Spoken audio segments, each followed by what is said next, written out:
Hello dear students, myself Manish Pandey. I am teaching mathematics in PP Somani centre for excellence. जैसा कि आप जानते हैं मैं आपको लास्ट लेक्चर में फंक्शन के में डोमेन पढ़ा रहा था। तो इस लेक्चर में मैं आपको डोमेन के आगे कराऊंगा, रेंज वगैरह कराऊंगा और नेचर ऑफ फंक्शन के बारे में बताऊंगा। तो आइए मिलते हैं लेक्चर में, राइट। तो डियर स्टूडेंट्स, जैसा कि मैंने आपको बताया लास्ट क्लास में, मैंने आपको डिटर्मिनेंट याद आ रहा है बार बार, है ना। लास्ट क्लास में मैंने जैसा कि आपको फंक्शन में डोमेन के कुछ क्वेश्चंस करवाए थे, आपको याद होगा। तो डोमेन के क्वेश्चंस आपको थोड़े थोड़े समझ आए होंगे। अभी मैं बहुत सारे क्वेश्चंस डोमेन के और करवाऊंगा, तो do not worry about that. Domain के क्वेश्चंस करेंगे। रेंज की मैं डेफिनेशन अभी आपको बता देता हूँ और रेंज के क्वेश्चन अभी छोड़ देता हूँ। तो रेंज के क्वेश्चन मैं आपको लास्ट में बताऊँगा कि रेंज के क्वेश्चंस जो है वो किस तरीके से सॉल्व किए जाते हैं या क्या होता है रेंज। पर मैं आपको डेफिनेशन, मैंने रेंज थोड़ा सा बताया तो था, पर अभी एक बार और बता देता हूँ लिख कर। रेंज का मतलब है the set of values of Y की values, the set of values of Y can take, the set of values of y can take is known as the set of range,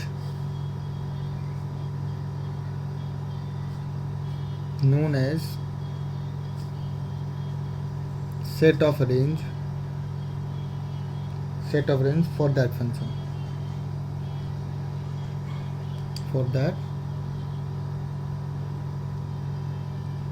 इसमें भी y की वो values जिस पर x defined हो, उल्टा y की वो वैल्यूज़ या y जो भी वैल्यूज, x यदि रियल है तो y क्या क्या वैल्यूज ले सकता है, तो y जो वैल्यूज ले सकता है वही रेंज है, वही क्या है, रेंज है। तो जैसे मान लीजिए एक क्वेश्चन मैं बताता हूँ, जैसे y is equal to X plus 1 है, तो इसको आप क्या करिए, आप x is equal to Y plus बना लीजिए। अब y की रेंज निकाल लीजिए, y की डोमेन निकाल लीजिए। समझिए कि y के फॉर्म में डोमेन निकाल लीजिए। y के फॉर्म में जो डोमेन आएगा ना वो रेंज है, क्योंकि y की वैल्यू जो आएगी वो रेंज है। तो x मैंने बोला इस तरीके का फंक्शन हो तो y सभी रियल नंबर हो सकते हैं। कोई भी पॉलिनोमियल लिखा, अब x पॉलिनोमियल लिखा है y के फॉर्म में, तो कोई भी पॉलिनोमियल है, पॉलिनोमियल का डोमेन होता है रियल नंबर, तो y बिलोंग्स टू r, यानी रेंज हो गई इसकी, range is r, real number. Range is what, real number. जैसे मैं एक एग्जांपल बताता हूँ, y is equal to suppose x minus 1 लिखा हुआ है, इसकी मुझे रेंज बतानी है। क्या बतानी है मुझे, range.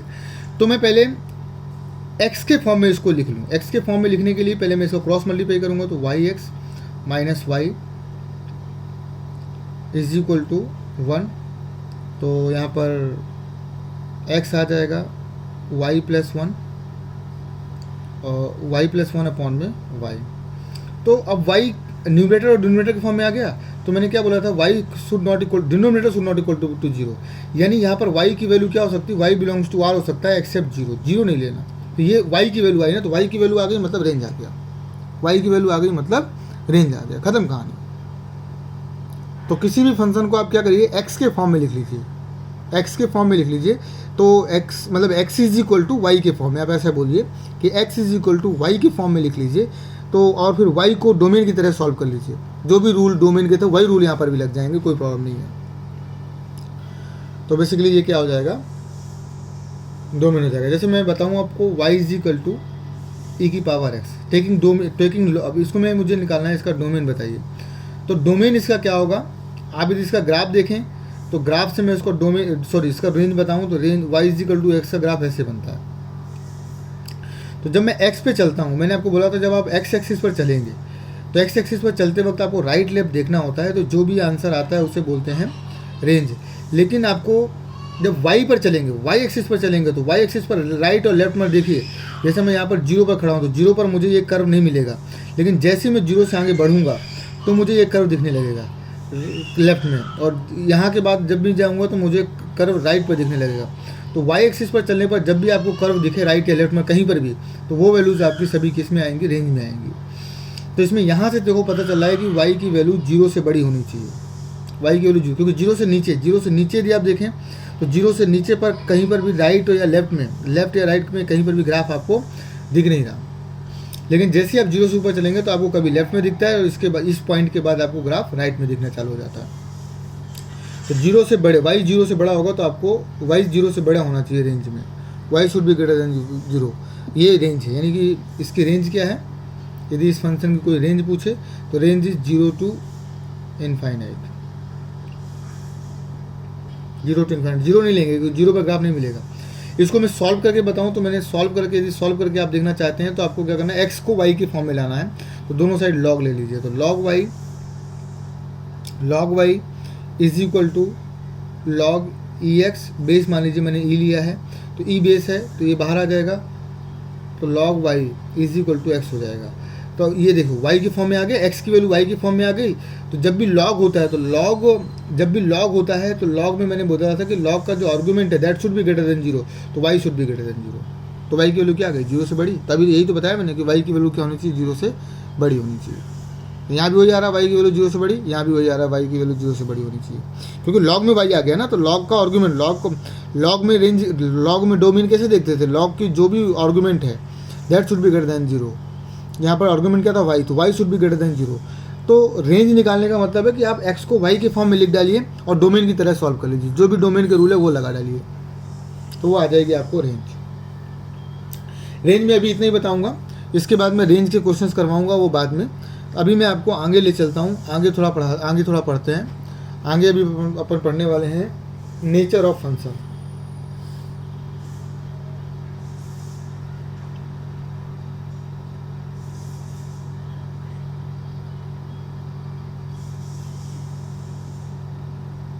Nature of function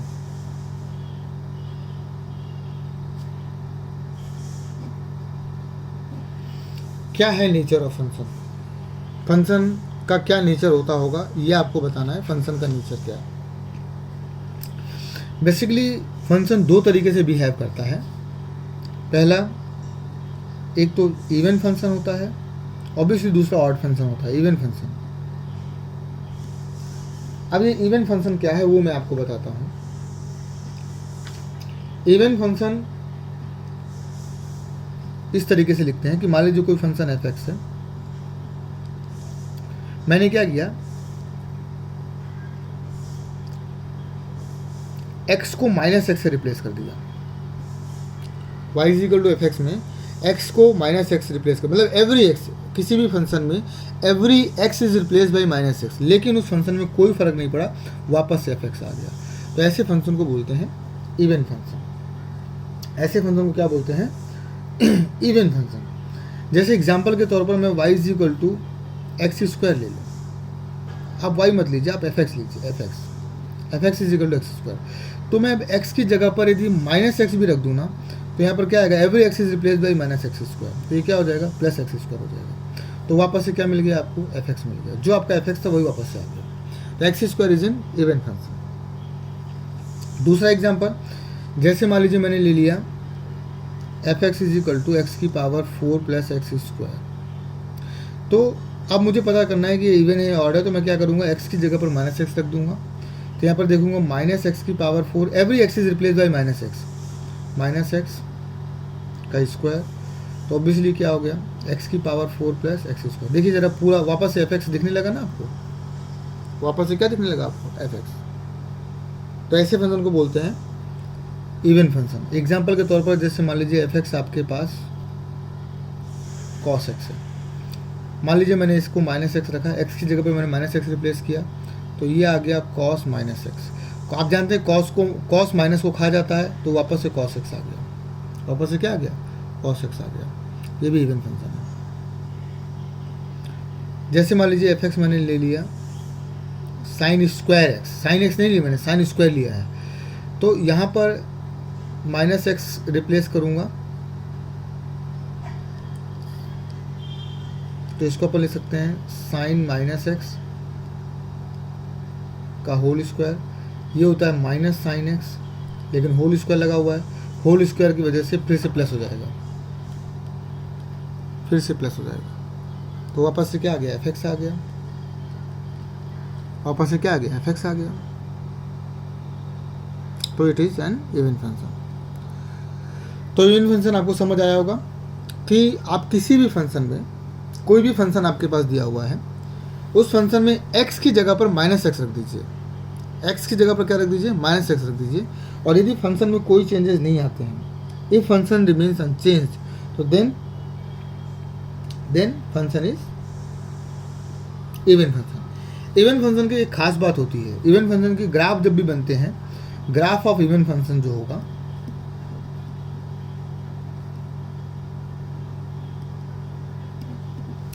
graph of जो इवन फंक्शन होगा वो always symmetric to y axis होगा। मतलब जैसा मान लीजिए ग्राफ ये ऐसा इधर बना है, तो वाई एक्सिस के इधर भी बिल्कुल वैसे ही ग्राफ बनेगा। तो वाई एक्सिस के बिल्कुल सिमेट्रिक होगा कोई भी ग्राफ। जैसे मान लीजिए कोई ग्राफ ऐसे बना है, तो इधर भी ऐसे बनेगा, इधर भी ऐसा बनेगा। जैसा एक्स इधर बनेगा वैसा इधर बनेगा, जैसा इधर ग्राफ बनेगा वैसा इधर ग्राफ बनेगा। मतलब ग्राफ जो होता है वो सिमेट्रिक टू वाई एक्सिस होगा, mirror symmetric about y axis. तो ग्राफ जो होगा, graph is symmetric about y axis. आप सिमेट्रिक बोलिए या मिरर सिमेट्रिक बोलिए, mirror symmetric about y axis. Mirror symmetric, graph is mirror symmetric about y axis. Graph आपका जो होगा वो वाई एक्सिस के मिरर सिमेट्रिक होगा। तो this is all about even function. तो इवन फंक्शन के बारे में मैंने आपको बताया कि इवन फंक्शन क्या होता है, आपको समझाया कि इवन फंक्शन कैसे पता करते हैं। वैसे ही मैं आपको बताता हूँ ऑड फंक्शन के बारे में कि ऑड फंक्शन क्या होता है। इसका जस्ट उल्टा ही होता है, इसमें कुछ ज़्यादा फर्क नहीं पड़ेगा।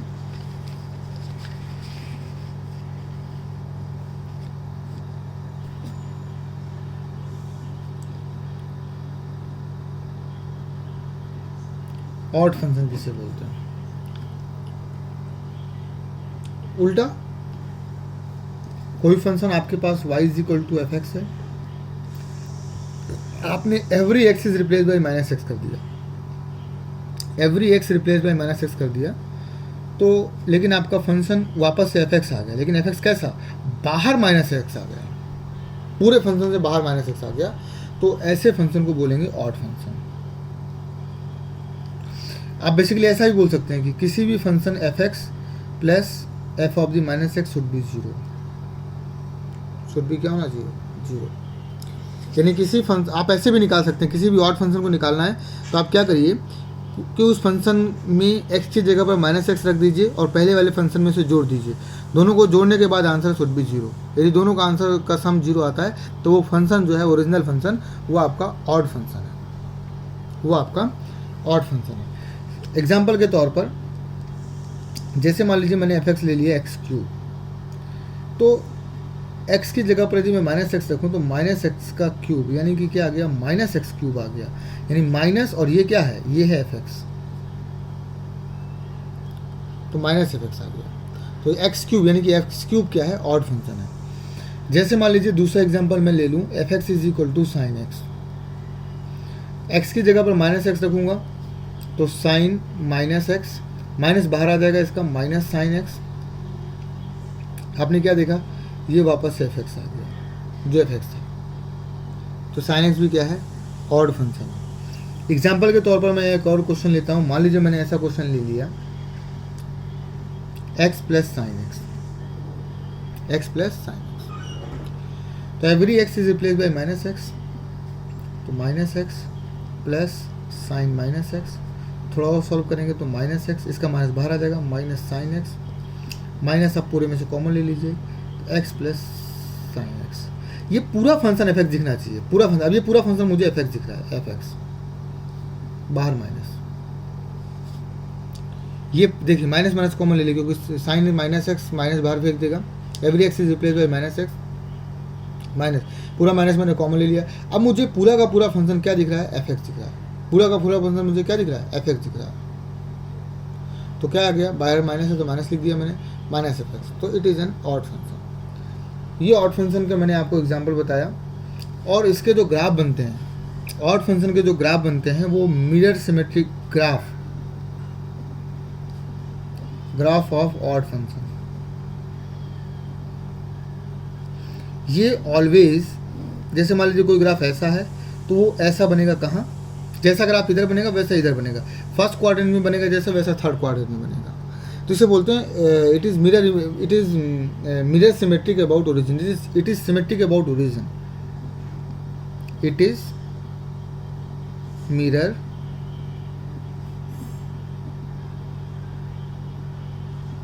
Symmetric about origin. एक और ग्राफ मैं आपको बना के बताता हूँ। जैसे मान लीजिए कोई ग्राफ इधर ऐसा बना तो दूसरा ग्राफ इधर बनेगा, फर्स्ट का अपोजिट थर्ड में, सेकंड का अपोजिट फोर्थ में, ऐसे ग्राफ बनेगा। जैसा सेकंड में बनेगा वैसा फोर्थ में बनेगा, जैसा फर्स्ट में बनेगा वैसा थर्ड में बनेगा। तो it is also example of odd function. तो ऑड फंक्शन के जो ग्राफ होंगे वो सिमेट्रिक होते हैं अबाउट ओरिजिन। ये ओरिजिन है, ओरिजिन के सिमेट्रिक होंगे, और जैसा ओरिजिन के इधर जैसे ओरिजिन के इधर, ओरिजिन के इधर तो ओरिजिन के इधर। तो ये ग्राफ है किसके, ऑड फंक्शन के। जैसे एक्स क्यूब का ग्राफ मैं आपको बना के बताऊँ, y is equal to x cube. X cube का ग्राफ ऐसा होता है, ये एक्स क्यूब का ग्राफ है। तो it is mirror symmetric about, जैसा फर्स्ट में वैसा थर्ड में, जैसा फर्स्ट में वैसा थर्ड में। तो इस तरीके से आप इसके ग्राफ बना सकते हैं, बहुत आसान है इसको बनाना। तो मतलब इसके जो ग्राफ होंगे वो बिल्कुल सिमेट्रिक होंगे किसके, ओरिजिन के। ओरिजिन के सिमेट्रिक होने का मतलब कि जैसा फर्स्ट क्वाड्रेंट में बनेगा वैसा सेकंड में बनेगा, सॉरी थर्ड में बनेगा, जैसा सेकंड में बनेगा वैसा फोर्थ में बनेगा। अब बेटा इसमें कुछ प्रॉपर्टीज़ हैं इवन और ऑड फंक्शन की, वो मैं आपको थोड़े से टाइम में बताकर, जैसे मैं आपको बता ही देता हूँ यहाँ पर।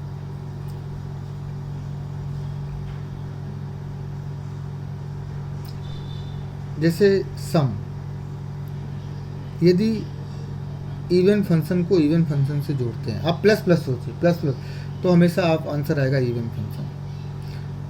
इवन फंक्शन को माइनस करेंगे, इवन मतलब प्लस या माइनस करेंगे तो दोनों में ही इवन फंक्शन आएगा, तो उसको इवन ही बोलेंगे। लेकिन कोई इवन फंक्शन है और कोई ऑड फंक्शन है, इवन प्लस ऑड होगा तो वहाँ पर आपको नीदर इवन नॉर ऑड। देखिए जरूरी नहीं है कि हर फंक्शन या तो इवन होगा या तो ऑड होगा।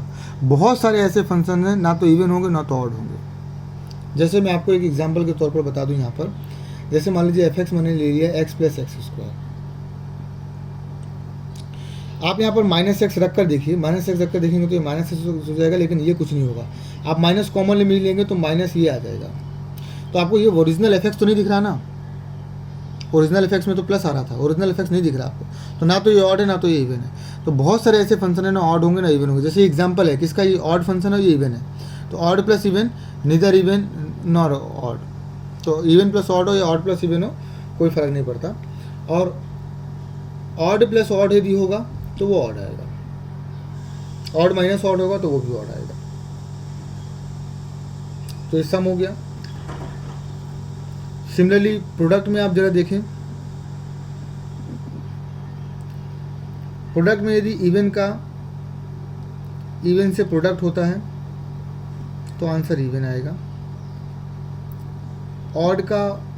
ऑड से प्रोडक्ट होता है तो भी आंसर इवन आएगा। आप प्लस माइनस, इवन को प्लस मान लीजिए ना, इवन को प्लस मान लीजिए, ऑड को नेगेटिव मान लीजिए। तो plus into plus plus, minus into minus plus. Even का मतलब प्लस, ऑड का मतलब माइनस।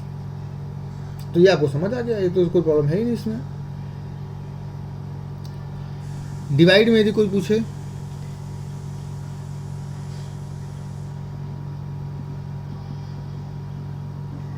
डिवाइड में कोई पूछे तो डिवाइड में क्या होगा, इवन का डिवाइड इवन से करेंगे तो इवन आएगा। इवन का डिवाइड यदि ऑड से करेंगे तो ऑड आएगा। उल्टा ऑड का डिवाइड इवन से करेंगे तो भी ऑड आएगा। आप सोचिए ना, प्लस अपॉन माइनस माइनस होगा, माइनस अपॉन प्लस भी माइनस होगा, लेकिन प्लस अपॉन प्लस इवन होगा। अब ऑड अपॉन ऑड क्या होगा, ऑब्वियसली इवन होगा, आप जानते हैं minus upon minus, minus minus कट जाएगा, odd divided by odd even.